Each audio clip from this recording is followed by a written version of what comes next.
Hello everyone, welcome to part 96 of 100 Ways to Motivate Yourself. I am Walt, here we are with our 96th principle in this series. And yeah, this principle is another good one, and this one is to build your power base, okay?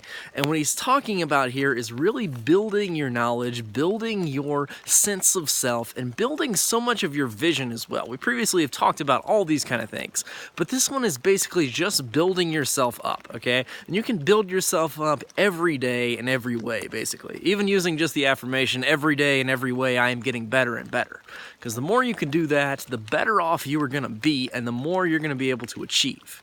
A lot of us don't really achieve what we desire as much because we don't think we can do it. We don't have enough power behind us. We just think like, okay, I can do this. We know what it is we want to do, but it's really hard to take that action because we constantly feel doubt all along the way. We feel like, oh no, I can't do this, I can't do this, I can't do this.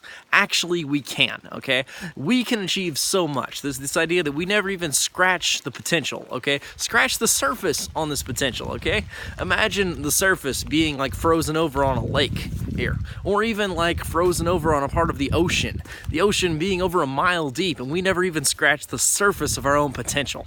But by building your power base, which is basically this practice of using affirmations, using motivation, the more you can get that going, the more momentum you can build, the deeper you can scratch that surface, and eventually maybe you can break through the ice of your potential and get down to what you can really do. A lot of us never scratch our potential, and those of us who do, we don't scratch it that deep. But the better we get at affirming what we can do, building our belief, using that desire and belief process right out of Think and Grow Rich, desire, faith, whatever you want to call it, that can make a massive difference in your life. Anyway, that's about it for this principle. I will see you guys next time with our next principle. So stay tuned. I'll see you then.